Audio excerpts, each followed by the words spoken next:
nosotros para reportar algo, nos avisas como siempre para darte el pase. Muchas gracias. Faltan 5 minutos para las 3 de la tarde. En el estudio estamos con Fabiola Barrenechea. Ella es geógrafa, pero además exfuncionaria de la ONEMI y además docente de la Universidad Bernardo Higgins. Fabiola, hartos cargos, así que hay muchos temas que plantearte. Gracias por venir. ¿Cómo estás? Bien, buenas tardes. ¿Cuál es tu mirada para tener un panorama general? ¿Cuál es tu mirada más holística, ya a varias horas de desatada la emergencia, de lo que ha pasado, de las respuestas que ha habido y de si esto finalmente se pudo haber previsto, ¿no? Considerando que hay una empresa en cuestión que hoy día está en el ojo del huracán. Yo creo que aquí primero hay que separar que hay dos emergencias que son Sí, claro. distintas. Una es el tema de lo que es el agua potable, ¿cierto? Donde obviamente Aguas Andinas, a mi opinión personal, creo que ella tenía la información necesaria para haber previsto que esto podía pasar. No puede decir el día anterior a las 12 de la noche que se va a cortar el agua potable a 4 millones de personas. O sea, perdón, Entonces, lo dijo a las 9 de la mañana, o sea, que a las 12 se cortaba. Imagínate, o sea, mucho menos tiempo. Mucho menos tiempo. Entonces era muy previsible. La Dirección Meteorológica viene advirtiendo de este sistema frontal hace bastantes días ya, diciendo que obviamente, y aquí hay que entender también de que los fenómenos climáticos no son exactos como uno quisiera. O sea, la Dirección Meteorológica puede prever que viene un sistema frontal, pero el día exacto, a lo mejor cuando va a precipitar, no lo puede predecir. ¿Ya? Entonces sí puede estimar un tiempo prudente de cuándo va a ocurrir y qué precipitación va a caer, y eso fue lo que hicieron. Ahora el tema de la obra, que fue el que ha dejado la mayor impacto visual, digamos, en toda esta emergencia del desborde del Mapocho en la zona de la Rotonda Pérez Ujovich, a mí me llama la atención que todo el mundo está culpando a la empresa y la tienen en el ojo del huracán, diciendo que ellos son los responsables, cuando acá detrás hay todo un sistema de protección civil que debería haber trabajado en proteger a la gente de los posibles riesgos que podían ocurrir cada vez que se ejecuta una obra. Eso es lo que no está contemplado acá. La planificación territorial que se hace en el país, en las grandes ciudades, no conlleva una gestión prospectiva del riesgo. O sea, no prevén qué puede pasar si yo hago una intervención. Fabiola, ¿tú me puedes explicar a mí y a los televidentes para entenderlo bien? Sí. ¿Qué es lo que pasa con una obra de esta naturaleza? Porque tú apuntas algo que me parece súper relevante. Probablemente llega una empresa que presenta un proyecto y un plan de acción para futuras obras. Hay, en este caso, el Ministerio de Obras Públicas o probablemente el municipio. Es decir, hay un ente que dice, ok, aprueba o no aquello y se echa a andar. Sí. La ONEMI no tiene ninguna participación y nunca la ha tenido en este tipo de proyectos, de instrumentos. Actualmente la ONEMI no tiene las competencias para poder intervenir o dar un mandato en tema de lo que es planificación territorial, considerando la gestión del riesgo. Y esa es una de las falencias principales que está tratando de ser subsanada un poco con el proyecto de ley, con el nuevo proyecto de ley, donde le da un poco más de facultades a la ONEMI en meterse más en la parte preventiva. ¿Quiénes son los responsables que deberían haber previsto un poco esto? Es primero el Ministerio de Obras Públicas, que es el que aprueba la obra, porque yo me imagino que yo como contratista, ¿cierto?, le presento toda una planificación de modificación de obras que voy a hacer, todos los cauces y desvíos de cauces que voy a hacer del río Mapocho, ¿cierto? Y la Dirección de Obra Hidráulica me tendrá que aprobar o rechazar ese proyecto de acuerdo a las condiciones naturales en donde se está emplazando el proyecto. Sí. Entonces yo entiendo que hay un inspector fiscal, que hay todo un sistema detrás que está fiscalizando que efectivamente el proyecto que se presentó es acorde a la realidad geográfica donde se está desarrollando. Entonces me llama la atención que todos culpen solo al Ministerio de Obras Públicas, cuando aquí hay, al contratista, solo a la empresa, ¿cierto? Cuando aquí hay todo un sistema detrás que está viendo y velando que lo que yo estoy presentando como contratista se cumpla. Entonces, ahora que quedó la embarrada, como se dice, ¿cierto? Todos tratan de lavarse un poco las manos y echarle la culpa, porque siempre se corta el hilo por la parte más delgada, que en este caso es el contratista. Pero, como te digo, todo tiene que tener un tema de planificación y de prever un poco cuáles son los efectos que podrían ocurrir en caso de... O sea, te comentaba delante, este no es el primer fenómeno que se da de un sistema frontal... con una isoterma tan alta. Con una isoterma tan alta, que es un sistema frontal cálido, ¿cierto?, con isoterma tan alta. Para el aluvión del 93, cuando fue el gran aluvión de la quebrada de Macul, ocurrió lo mismo. Entonces, ¿qué pasa? Que Chile tiene muy mala memoria. El chileno en sí tiene mala memoria. Entonces estamos acostumbrados que cada vez que hay una emergencia, salimos a responder, improvisamos súper bien, porque somos maestros en la improvisación, pero cuando tenemos que empezar a planificar para evitar este tipo de situaciones nuevamente, es donde fallamos. Y ahí es donde fallamos porque no está este sistema de protección civil coordinado, ¿cierto?, que trabaje en la parte de la planificación, de la prevención y del ordenamiento territorial con una gestión de riesgo. Siendo súper directas, esa falta de preocupación que hay cuando ya la emergencia pase, como que se olvida y uno dice, ah, ya, ok, listo, se resolvió y sigue girando el mundo. Sí. Tiene que ver porque no hay voluntad, porque no se destinan los determinados recursos económicos para poder enfrentarlo. O sea, la pregunta que uno se hace es, ¿este es un país de calamidades? O sea, nos terremotea, hay tsunami, tenemos volcanes, tenemos, si no hay sequía nos inundamos, es decir, salimos de una con otra. Y uno se pregunta, bueno, un país con estas características debería tener un sistema de protección profesional. Deberíamos dar cancha, tiro y lado probablemente a muchos países y no lo hacemos. ¿Por qué no salimos nunca de esa condición de amateurismo en la que estamos en materia de emergencia? Te voy a ser franca, yo creo que es un tema absolutamente de voluntad política. ¿Por qué? Porque primero no se dan los recursos, no se destinan los recursos necesarios para poder tener este sistema de protección civil como corresponde, con los entes, ¿cierto?, encargados que tengan las competencias necesarias para poder hacerlo. O sea, aquí cuando tú empiezas a trabajar en temas de gestión de riesgo, en el fondo lo que estás haciendo es trabajar con la probabilidad de que pueda ocurrir algo. Entonces, claro, invertir en obras para algo que a lo mejor puede ocurrir, ¿cierto? Las autoridades todavía no lo han asumido. Entonces, como tienen periodos de gobierno, no necesariamente la presidenta, sino que todas las autoridades tienen un periodo de mandato muy corto, ¿cierto? Tú cuando vas a hablar con una autoridad política y le dices que tiene que invertir un poco más porque puede que ocurra algo en su comuna o en su localidad o donde esté ejerciendo su mandato, que le puede de nuevo dejar una emergencia, ¿cierto? Ellos prefieren invertir esa plata en obras concretas donde están seguros, que sí va a generar un mayor impacto. Entonces, trabajar en temas de riesgo es súper complejo si es que no está la voluntad política. Ahora uno dice, claro, con toda la historia que tenemos, ¿cierto? Es cosa de ver la estadística y ver que cada cuántos años tenemos terremotos, erupciones volcánicas, sistemas frontales y inundaciones. Es un poco tirado las mechas que todavía no lo asuman. Y por eso a mí me llama la atención que todavía esté en el Parlamento, ¿cierto?, el tema de la ley que crea esta nueva agencia, este nuevo servicio de gestión de riesgo y emergencia, que le da más competencias a la ONEMI, le da un poco más de autoridad a la ONEMI para poder trabajar en estos temas preventivos. Y todavía se encuentra en discusión, siendo que hace 6 años se ingresó, ¿cierto? Después hemos tenido varios terremotos, hemos tenido erupciones volcánicas, ahora tenemos un sistema frontal y te aseguro que este año van a seguir pasando cosas. Y no sabemos cuándo viene otro terremoto incluso. O sea, ahora, Fabiola, respecto de cómo tú has visto la operación de la ONEMI, porque a partir del último gran fenómeno probablemente que hubo con terremoto y tsunami, me refiero al 27F, ese fue un punto de inflexión, entendiendo que después han venido otras tragedias también. Ahí uno dijo, a ver, aquí hubo una serie de errores y por lo tanto hay que remediarlos. ¿Sientes tú que a partir de esa fecha hasta hoy ha habido un poquito de avance que fuera en lo que tiene que ver con el manejo de la emergencia, aludiendo a lo que acabas de decir, que todavía nos falta mucho? Yo creo que sí, se había un avance, eso hay que reconocerlo. ¿Dónde y en qué se nota? Yo trabajé en la ONEMI y después del terremoto yo pasé el terremoto, digamos, trabajando en la ONEMI. Y pude ver el antes y el después. Y te puedo decir que sí hubo mejora. Primero hubo una mejora en el tema de las comunicaciones.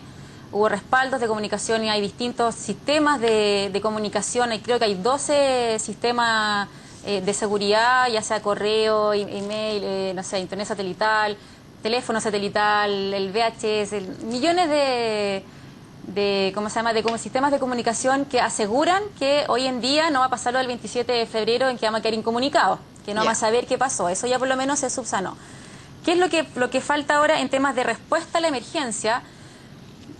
Es que la respuesta es compleja cuando tú como organismo no tienes las competencias para mandar a los demás. Y eso es lo que le falta a la ONEMI. No es que la ONEMI esté... ¿Las atribuciones o las competencias? Ambas. Las atribuciones y las competencias. Porque la gente que trabaja en la ONEMI, que yo los conozco a casi todos, ¿cierto?, y que se sacan la mugre trabajando 24/7 todos los días del año, requieren más recursos para poder capacitarse en temas de respuesta, para que todos tengan un conocimiento, digamos, similar, ¿cierto?, en temas de emergencia. O sea, que hay un estándar bajo el cual se pueda operar. Debería haber un estándar sobre el cual operar. Ahora, por ejemplo, las direcciones regionales crecieron harto también desde el 27 de febrero. Antes era el director regional, la secretaria y el operador de la radio, digamos. Esa era la ONEMI antes del 27F.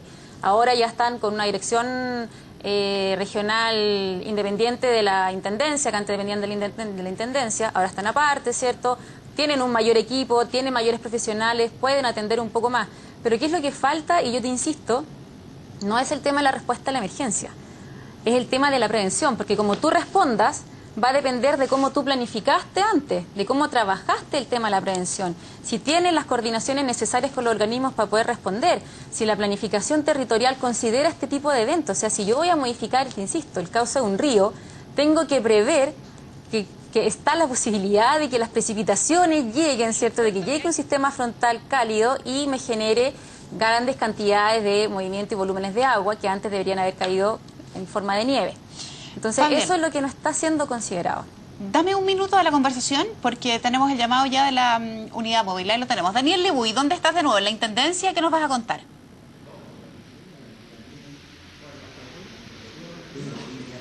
Así es, Verónica, porque ahora es el turno de la cartera de trabajo. La Seremi va a entregar ahora detalles de lo que está sucediendo justamente por el sistema frontal. Seremi, preguntarle cuál es el principal llamado y cuáles son las principales conclusiones que se toman a esta hora de la tarde. Mira, nosotros en realidad venimos llegando de terreno.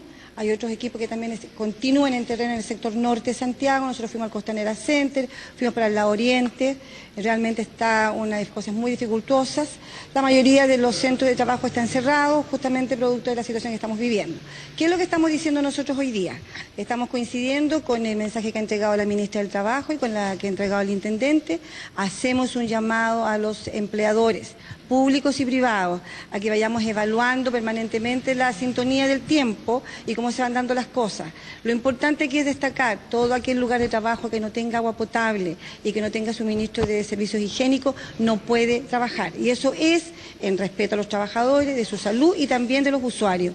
Por lo tanto, es una primera cosa. Una segunda cosa, recordar que mañana hay algunos colegios que no van a estar funcionando, tanto en la delegación de Santiago como en otras comunas. Por lo tanto, lo que decimos que van a haber muchos niños que van a estar en sus casas y por lo tanto también van a haber padres que van a tener que quedarse cuidando a los hijos, por lo tanto pedimos flexibilidad para mañana. Pedimos ayuda, colaboración, que podamos entender la situación en que estamos, que es una situación de emergencia. Seremi, preguntarle si es que van a realizar algún tipo de fiscalización mañana, durante la mañana específicamente. Vamos a hacer las fiscalizaciones correspondientes, vamos a continuar con las fiscalizaciones que estamos haciendo en este minuto, de tal manera que se cumpla la norma, pero también queremos que los empleadores entiendan que esto es una situación que va más allá de la fiscalización y de la multa. Es una situación que tiene que ver con la humanidad, entender que estamos viviendo un momento especial y por lo tanto estamos convocando a eso, a la parte humana, a la parte del corazón de los empleadores, tanto público como privado, para que entendamos que tenemos que tener esta flexibilidad. ¿Seremi, se han estado cumpliendo las normas este fin de semana en la fiscalización? Mira, hemos llegado a lugares en que se ha estado trabajando, en que hemos llegado a acuerdo con los empleadores para cerrar, y donde no se llegue a acuerdo, evidentemente que vamos a tener que cerrar y si es necesario con la ayuda de carabineros, pero hasta el momento eso no se ha dado. Ha sido una conversación que hemos tenido, fuimos al Costanera Center, estaba todo cerrado, nos habían llegado algunas informaciones que estaba abierto, pero estaba cerrado. Y así vimos varios lugares más que pasamos ahí en el sector de Providencia y por lo tanto hemos llegado a acuerdo con los empleadores y con los dueños de locales para que entonces se cerrara de mutuo acuerdo. Preguntarle a qué multa, qué tipo de multas arriesgan las empresas, tanto del servicio público como del privado. Bueno, multas graves, que van de diversa cantidad de montos de dinero, como también a la clausura del lugar, ¿no? Entonces, por eso queremos evitarlo, porque para qué vamos a hacer una situación de multa y de clausura si podemos llegar a un acuerdo. Ahora, cuando no se llega a un acuerdo y hay una falta de entendimiento, claro que vamos a multar. Seremi, en la mañana hubo una denuncia de trabajadores del Unimac de Tobalaba que decían que estaban sin agua y aún así estaba funcionando, lo que era un perjuicio tanto como para trabajadores como para clientes. ¿Saben algo de eso? Mira, nosotros estamos fiscalizando en este minuto, yo vengo llegando del lado oriente, entonces, y estamos dispersos en un montón de lugares, tipo 8 de la tarde vamos a tener un informe de todos nuestros inspectores y de los dos directores, tanto el director poniente como oriente. Me acompaña aquí conmigo, está el director del trabajo oriente, don Cristian Umaña, venimos llegando del sector oriente. Pero tipo 8 de la noche vamos a tener un informe completo de los distintos lugares en que se ha estado. Ahí entonces escuchábamos las palabras de la Seremi de Trabajo, María Eugenia Puelma, pero que nos entregaba detalles finalmente de cómo se va a desarrollar la jornada laboral de mañana y hace un especial llamado a la flexibilidad y también al consentimiento de las distintas empresas, tanto del sector público como del sector privado, para considerar si es que alguna persona se ausenta producto de justamente la suspensión de clases y también hace un especial llamado a que las empresas que no están teniendo el suministro de agua potable no funcionen el día de mañana. Vero. Sí, súper importante, Daniel, esa información. Hoy día es domingo y la verdad es que toda esta emergencia, desde ayer, que cuando supimos cerca del mediodía que nos iban a cortar el agua en muchas comunas, más esta situación que se vive puntualmente con la emergencia en algunos sectores de Providencia y otros, la verdad es que muchas personas se están preguntando qué hago mañana. Mañana es lunes y uno normalmente empieza a pensar qué voy a hacer en mi lugar de trabajo. Ya reportábamos hace algunos momentos la suspensión de clases en la provincia de Santiago, más las comunas, tú decías, San José de Maipo, Puente Alto y San Bernardo. Hay incluso algunos jardines infantiles que ya están alertando a los apoderados que por supuesto tampoco van a abrir sus puertas. Por lo tanto, es súper importante lo que señalas, no solo hacia los trabajadores, sino que también a los empleadores, que son los primeros en tener la responsabilidad de comunicarse con sus funcionarios para hacer llegar el mensaje de qué va a ocurrir mañana con las empresas, con los puestos laborales. Los funcionarios públicos, por de pronto, también tienen que estar bastante informados. Así que es relevante aquello que tú nos señalas. Vamos a estar en comunicación contigo, Daniel, si te parece. Apenas tú necesites reportar alguna otra información, nos pides el pase para darte de nuevo la señal de conocer más antecedentes. Así que muchas gracias por el contacto de nuevo. Vamos con José Miguel Mardones, que sigue en Providencia. Me parece que te desplazaste de punto, José. Cuéntanos dónde estás. Exactamente, Vero, si en el despacho anterior estábamos en Lyon con Providencia en la superficie, en esta oportunidad entramos al centro comercial Los Dos Caracoles porque es bastante curioso y particular lo que está sucediendo en este lugar. Hasta a mediados de la madrugada, cuando comenzó a crecer este sistema frontal también y a desbordarse el río Mapocho, esa agua también ingresó hasta este centro comercial. Vemos las imágenes de Sebastián Saavedra, como nos muestra lo que hasta hace algunas horas era un restaurante completamente montado que funcionaba de lunes a viernes acá en Los Dos Caracoles. Sin embargo, cuando el río se desborda, el agua entra desde Andrés Bello a la avenida Providencia, también ingresa a Los Dos Caracoles y podemos ver cómo esto que hasta hace algunas horas lo decía, era un restaurante montado, está casi cubierto completamente de agua. Vemos ahí cómo el agua alcanza al nivel de las mesas, más de 1 metro, casi 1,5 metros, cubierto completamente este restaurante. Agua que también ha ingresado a la mayoría de los locales comerciales de Los Dos Caracoles. Estamos en vivo y en directo, Vero, con Ricardo Navarro. Él es miembro del directorio de Los Dos Caracoles, que va a conversar con nosotros para hacer una especie de evaluación de los daños que se han provocado en este centro comercial tan clásico de la comuna de Providencia. Ricardo, muchas gracias por estar con nosotros. Bueno, los daños efectivamente ya ustedes los han apreciado, más o menos el 20% del edificio en lo que es locales. En lo que es pisos de estacionamiento, 2 pisos que están bajo estos locales están completamente anegados. El desvío del caudal, digamos, entró por calle Santa Magdalena, vació la caja del ascensor, desvió hacia los dos pozos mayores, pero fue una situación absolutamente incontrolable. Providencia, el único evento que tuvimos por Providencia fue saqueo, ¿no?, por parte de algún tipo de banda delictual que abrieron el local Banis. Nuestro equipo de seguridad los repelió. Habiendo otros grupos a la redonda. Mayores daños, digamos, desde estos pisos ha sido un poquito de suciedad nomás por la fuerza del agua que entró un poquito a los locales, ensució prácticamente los pisos.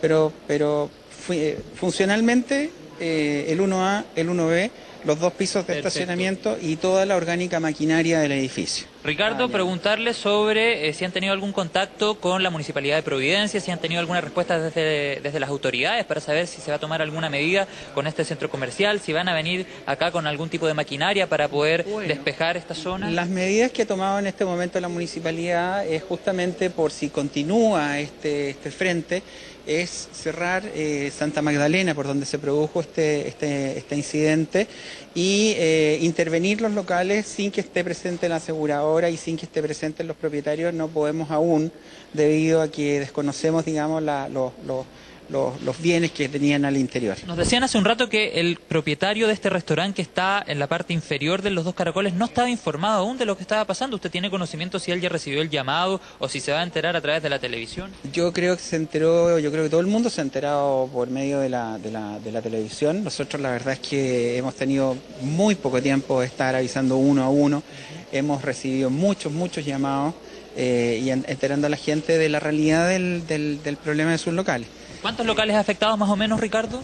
Locales afectados gravemente, 2, 3 3, 4 diría, ¿no? Y medianamente 10.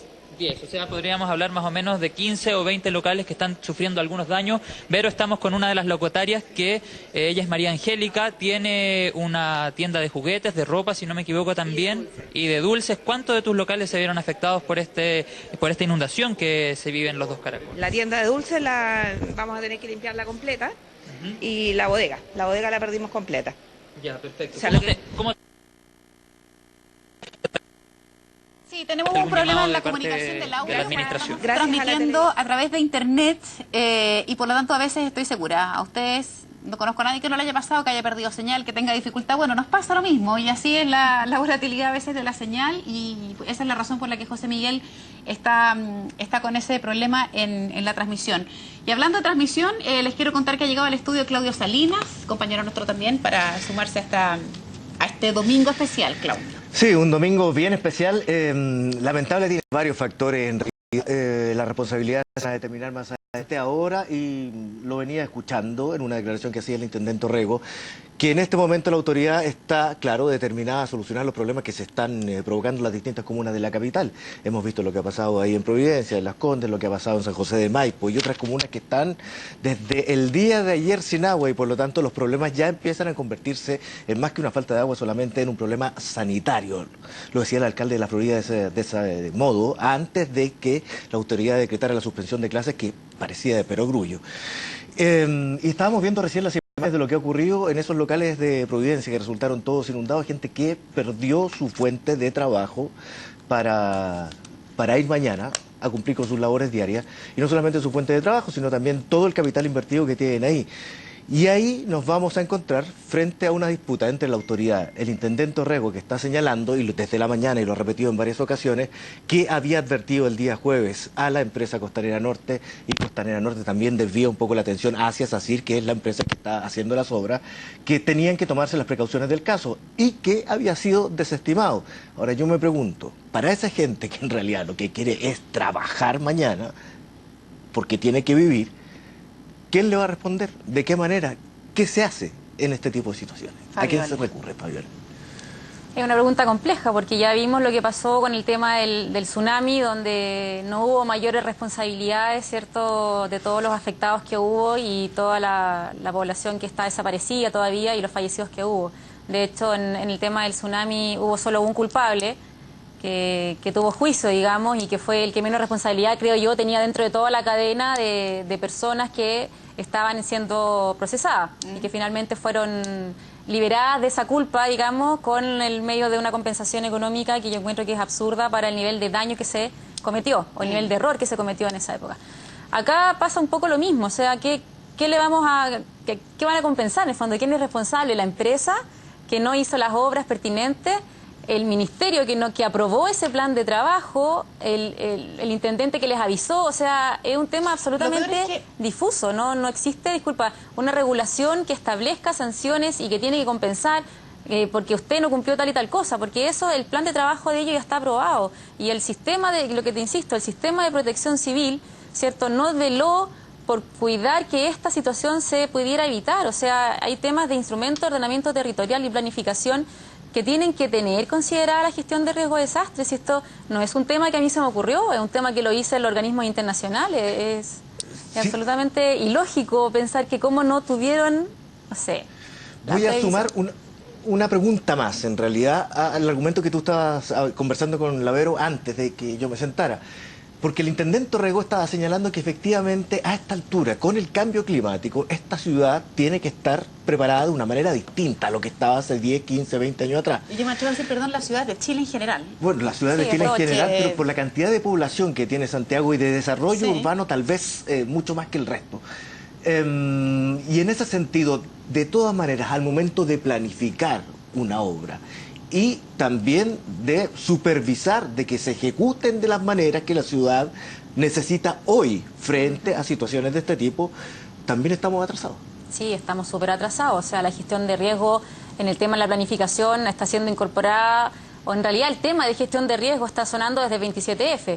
siendo que hacia atrás igual habíamos tenido terremotos, sistemas frontales, inundaciones. Yo cuando era chica me acuerdo la imagen y la memoria de todas las calles de Santiago inundadas, ¿cierto? Y los carabineros pasando a la señora arriba para que no se moje. O sea, no es una cosa nueva, es una cosa de siempre. ¿Qué es lo que pasa ahora con el tema del cambio climático? Efectivamente, el cambio climático es un proceso natural, que la Tierra tiene unos ciclos donde regula las temperaturas y ahora estamos en un periodo interglacial donde va a empezar a aumentar la temperatura, ¿ya? Por lo tanto, no es que efecto de que el hombre haya producido este cambio climático, sino que es un proceso natural en el cual nosotros tenemos que adaptarnos, porque no va a traer solo consecuencias negativas para todas las regiones, sino que también van a haber consecuencias positivas. Van a haber nuevos cultivos, nuevas producciones agrícolas de acuerdo a nuevas temperaturas y nuevos climas que van a haber en algunas regiones. Santiago en particular, en el tema de los sistemas frontales, yo creo que va a ser un poco más recurrente este tema de los sistemas frontales cálidos. Nosotros estamos acostumbrados a que llueva con frío, ¿cierto? Por lo tanto, la isoterma cero se encuentra más baja, se encuentra en los 900.000 metros de altitud, sí, ¿cierto? Y de ahí para arriba cae nieve. Claro, no como los 3.000 y tanto que tuvimos. No, ahora que tuvimos más de 3.000 metros de altitud, donde toda la cuenca de recepción de los ríos del Mapocho y del Maipo se agranda, ¿cierto? Y esa agua que antes caía en forma de nieve, ahora está cayendo en forma líquida. ¿Y qué hace eso? Hace que obviamente todo el suelo, porque nuestra cordillera no es como la cordillera de Europa que está llena de vegetación, de árboles, sino que es un suelo desnudo, entonces llueve, no tiene la capacidad de absorción y todo eso precipita y cae y hacia las partes más bajas de los cerros, y eso genera la turbidez. Entonces, Agua Andina tiene que tener un plan de emergencia, si ellos viven de esto, o sea, es su negocio. Ellos tienen que tener el tema de continuidad operacional en situaciones de emergencia, y que es un tema que se está dando internacionalmente. ¿Quién debiera fiscalizar, perdona Fabiola, quién debiera fiscalizar que aquello exista? Porque yo me pregunto, y quiero pensar que es así, que las empresas que entregan suministro de elemento básico, estoy pensando en la luz, estoy pensando en el agua, y probablemente también el gas, quiero incorporarlo, debieran tener un trato diferente o una normativa diferente a una empresa que entrega otro tipo de servicio. Yo no sé si eso hoy día existe a nivel de legislación y si es que existe, hay alguien que fiscalice, que exista un plan de emergencia realmente eficiente para enfrentar una situación así. No existen intenciones. Por ejemplo, está el Ministerio de Vivienda y Urbanismo, en la nueva ley de construcción está agregando todo lo que son las instalaciones críticas, que en el fondo está obligando a que tengan ciertas medidas de seguridad, pero solamente el edificio donde está la empresa, digamos, que hace las funciones, pero no que el servicio se siga prestando de una manera regular a los usuarios. Actualmente en Chile no existe alguien que regule y que controle de que estas empresas tengan ese plan de emergencia. ¿Qué es lo que ha hecho la ONEMI? Se ha tratado de acercar, porque como no tiene las competencias, de nuevo la autoridad, digamos, para poder hacerlo, tiene que ser con la buena voluntad de estas empresas que se han motivado en este tema y han establecido algún tipo de relación y de protocolo y de formas de actuar. Pero no la puede funcionar, no la puede obligar. Países, Fabiola, porque hemos estado abordando este tema y yo creo que nadie que nos está escuchando y viendo puede tener más claro que no estamos preparados para las emergencias, siendo un país que debiéramos estarlo, como lo hablamos hace un minuto. Pero ¿qué pasa en otros países? ¿Cómo opera esto? No sé, ¿cómo opera, por ejemplo, qué pasa con una empresa que tiene que prestar agua o entregar el suministro de agua y que por una contingencia natural hay un plan de contingencia que no existe y te avisa con 3 o 4 horas de anticipación que tienes que juntar agua? O sea, ¿qué hubiese pasado con esta misma historia en otro país del mundo? Mira, en otros países, nosotros dentro de la región, primero hablemos de la región, que es donde nos podemos comparar. Claro. No podemos compararnos con países de Europa porque tenemos 1000 años de historia menos, digamos. Pero en los países de la región, en temas de gobernanza y gestión de riesgo, estamos muy atrás. O sea, Perú, Colombia, Panamá, Costa Rica, Guatemala, todos esos países de partida ya tienen una ley, ¿cierto?, de gestión de riesgo y emergencia, que nosotros todavía estamos discutiendo hace 6 años. Ellos ya la tienen. Tienen organismos que están mucho más coordinados y centralizados, tienen toda la manera de accionar bien protocolorizada, no sé cómo se dice. Protocolizada, ¿cierto?, para poder gestionar y trabajar bien el tema de la emergencia. Ahora, Colombia, disculpa, déjame hacer un... Claro. Colombia es un referente que nosotros deberíamos tener en la mira de cómo ellos han hecho una planificación y han incorporado la planificación de gestión de riesgo en la planificación territorial. Tanto así, es que déjame cerrar el tema, tanto así que trabajan hasta el tema de la transferencia del riesgo, o sea, el tema de los seguros, que acá está partiendo recién. Nosotros recién estamos acostumbrándonos a asegurar el auto, la casa, no sé, todo, ¿cierto?, por si pasa algo. En Colombia tienen todo un sistema de transferencia del riesgo donde el Estado y la población que tiene mayores recursos, mayores divisas, subvenciona el seguro de la población más vulnerable, cosa de que, y eso por ley, cosa que frente a una emergencia no sea el Estado el que tiene que ir y empezar a levantar cada una de las viviendas, sino que son las empresas aseguradoras, que es lo que debería pasar acá. Mira, qué bueno que no me dejaste interrumpirte, Fabiola, porque justamente ese punto te lo quería preguntar. ¿Por qué la empresa señala acá, Costanera Norte, en una declaración que dio, que existen seguros comprometidos y que por lo tanto va a responder frente a los daños? Pero no tenemos ese traspaso seguro. ¿Qué le pasa al tipo que tenía el estacionamiento en el -5, como se dice habitualmente? Es el local que estaba mostrando o el mismo en el local, que está inundado. correcto. Eso en Chile no existe, como una transferencia de seguro, y por lo tanto va a tener que gastar tiempo en abogado, en tratar de demandar a una empresa o a la otra. Ahí viene un tema de cultura del chileno. Nosotros estamos acostumbrados, y va a sonar súper burdo lo que voy a decir, pero estamos acostumbrados a que papá Estado nos solucione todos los problemas y venga y nos regale las cosas cuando se nos echan a perder. Entonces aquí no hay un tema cultural de asumir la responsabilidad también en tema de gestión de riesgo. No es solamente, o sea, el sistema está compuesto de las empresas, ¿cierto?, privadas, de los servicios que tienen que coordinar, pero también está una parte en la responsabilidad de cada ciudadano. O sea, yo si sé que vivo a la orilla de un río o que tengo un negocio a la orilla del río, ¿cierto?, es probable que en alguna parte, en alguna etapa de mi vida, me va a ocurrir algo que me va a afectar. Por lo tanto, yo tengo que tener el suficiente criterio para prever, ¿cierto?, de que en algún momento el río se puede desbordar y me va a afectar a mí, ¿cierto? Y eso es lo que yo te decía, el tema de la continuidad operacional, que las empresas ahora recién están vislumbrando este tema y incorporándolo dentro de sus planificaciones, que en el fondo, que cuando le pasa algo, por ejemplo, te doy un ejemplo como grande, la minera, viene un aluvión y dejan de funcionar. ¿Cuánto pierde el país porque la minera dejó de trabajar un día? Eso es continuidad operacional, ¿cierto? Evaluar y ver qué es lo que yo pierdo por cada día de trabajo menos y cómo mi cadena de proveedores y mi cadena de distribución y todo se ve afectada si es que hay algún tipo de desastre. Mira, englobando respecto a la responsabilidad individual, ¿cierto?, la del ciudadano común y corriente. Hoy día también veíamos declaraciones del alcalde de San José de Maipo, que señalaba en un momento determinado a la población, le decía, cuando nosotros les decimos que no construyan en ciertos sectores, no es por mala voluntad, no es porque queremos evitar que ustedes tengan una vivienda en un sector determinado, es porque son viviendas que están susceptibles de sufrir daños como los que podemos ver en eventos como este. Y ahora, por otro lado, frente a las llamadas de emergencia, y yo creo que todos los que manejamos redes sociales lo vimos durante estos días. O sea, estuvieron avisando varios días. Estuvieron avisando en la UNEMI, hubo conferencias de prensa repetidas durante el día, ¿cierto? También la Intendencia Metropolitana. Y a través de los canales de televisión abiertos y etcétera, los meteorólogos que estaban avisando que se venía un frente que tenía mayores características de las que se habían registrado en años en Santiago. Sin embargo, al momento en que no se produjo el viernes, de la manera en que se había anunciado... Pierde credibilidad absoluta. Pero la manera en que se tiró todo el mundo en contra de las autoridades y de los medios de comunicación, que son los encargados de dar a conocer esa información, o sea... Sí, pero es lo que yo le decía antes. O sea, el chileno tiene súper mala memoria. O sea, no es cosa de que esto se dio hoy día y que es un caso puntual de que está lloviendo con la isoterma hacia 3.000 metros de altitud. No es una cosa solo de ahora, es una cosa atrás. La aluvión del 93, insisto, de nuevo teníamos la isoterma más arriba de 2.000 metros. Entonces no es una cosa ahora. Cuando uno trabaja en temas meteorológicos, ¿cierto? Y ahí también hay que tener el criterio y la población tiene que entender esto de que no es un tema exacto. El tema del tiempo, porque el clima es estable, el tema del tiempo es sumamente inestable.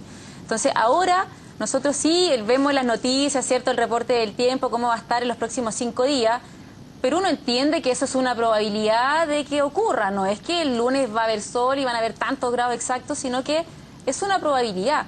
Lo que está informando la Dirección Meteorológica es que venía un frente, ¿cierto? Venía un frente con ciertas características, que era un frente sistema frontal cálido, ¿cierto? Por lo tanto, las temperaturas iban a estar altas, lo que indicaba que el isoterma 0 iba a estar más alta de lo normal. Por lo tanto, había que tener algún tipo de resguardo. Y eso lo informa, afortunadamente tenemos la tecnología para que lo informe 5 o 6 días antes de que ocurra. Antes, 10 años atrás, a lo más daban 2 días de anticipación, qué es lo que podía ocurrir. Entonces, si la población y todo el mundo se tira en contra porque no llovió el viernes y empezó a llover el sábado, es un tema cultural también. Yo siento, hemos abordado muchos temas, muchos frentes, y uno podría estar semana entera, sobre todo por lo que hablábamos recién. Somos un país de eventos, de catástrofes. Si yo tratara de resumir un poco y te preguntara 2 cosas. Respecto de la situación de la emergencia con el agua puntualmente. ¿Quién es el responsable a tu juicio?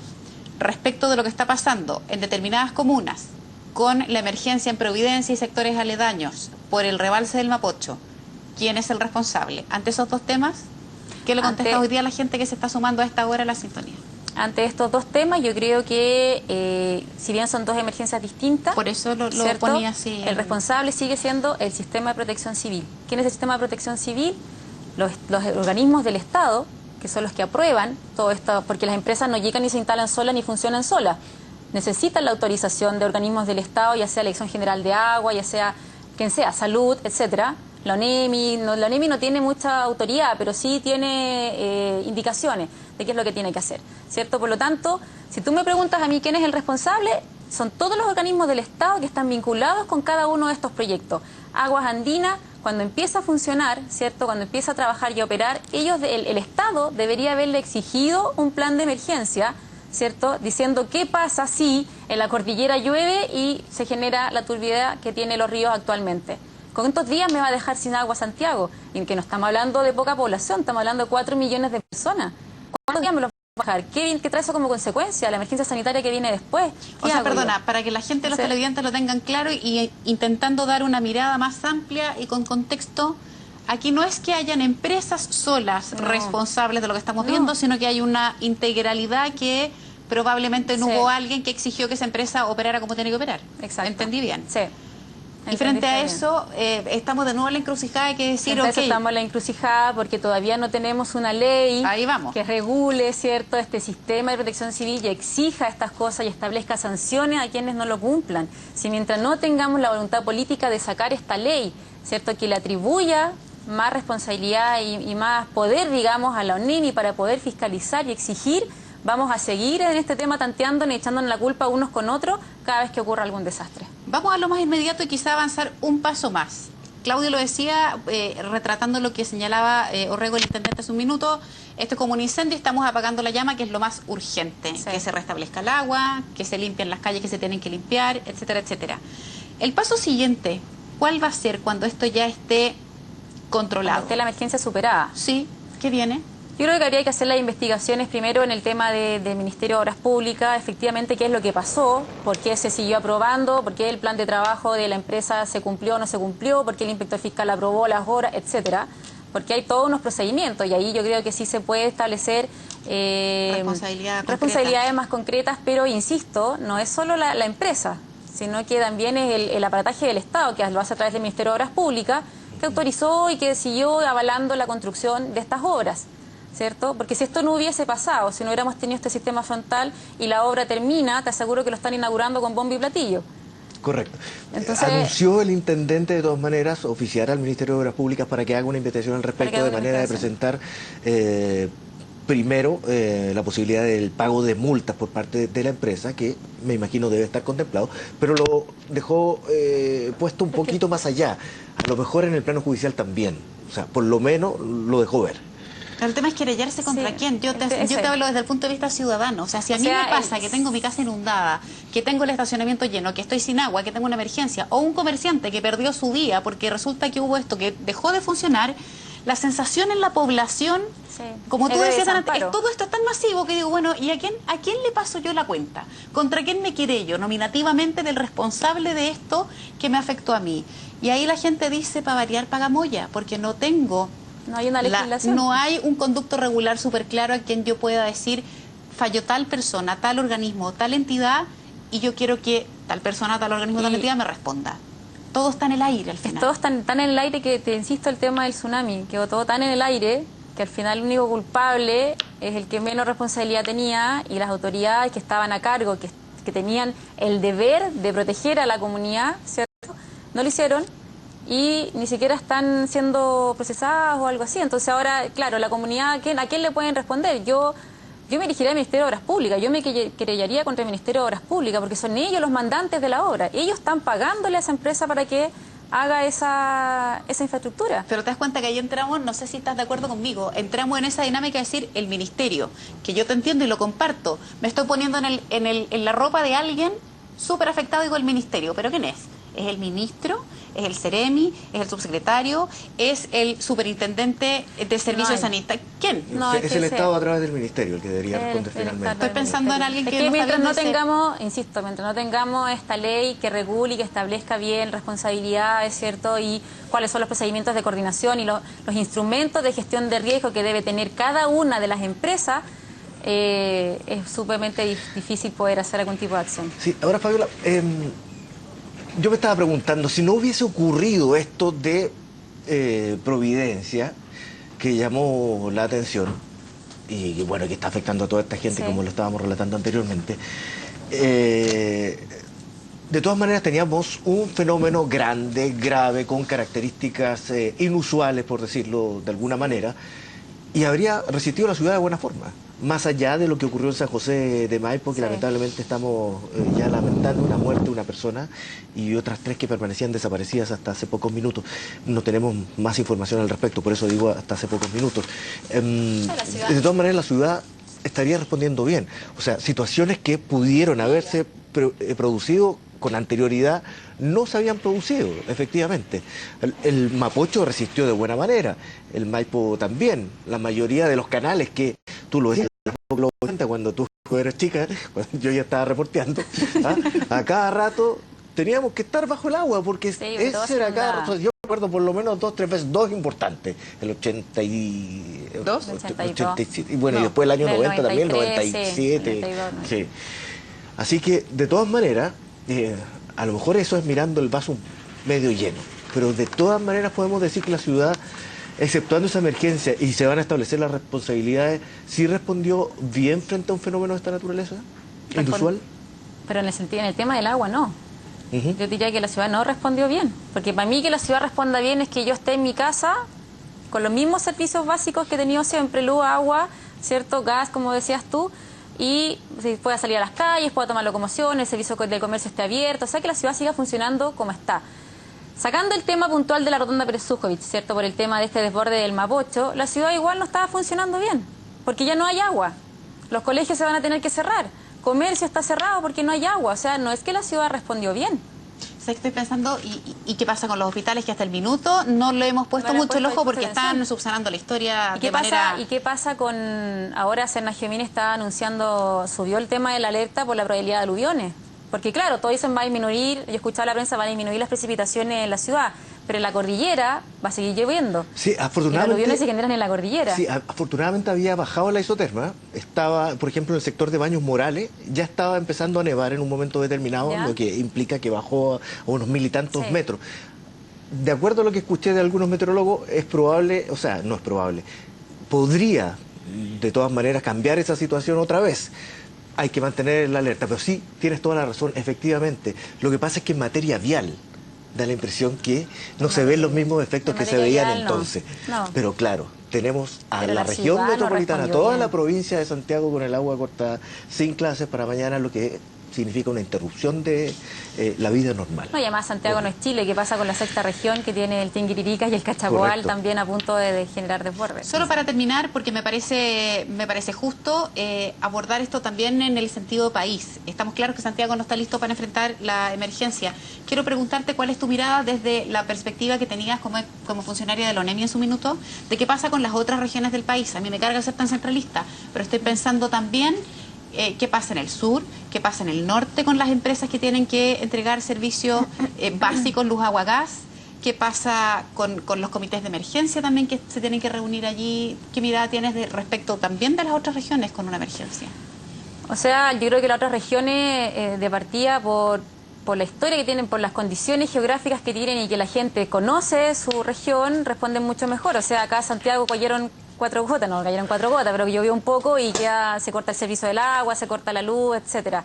En otras regiones responden mucho mejor porque están mucho más adaptados, que es lo que nosotros como santiaguinos no hemos hecho todavía. Pero tuvimos problemas graves en Copiapó el año pasado. El año pasado por el tema del aluvión. El tema del aluvión, acuérdate que estuvieron 10 días sin agua también, de la misma forma. Sí, pero ese fue un evento mucho más grande de lo que ocurrió hoy día en Santiago, que nos dejó sin agua. O sea, ahí estás hablando de un aluvión que generó un deslizamiento de tierra masivo, que destruyó hogares y varias ciudades, ¿cierto?, en su camino.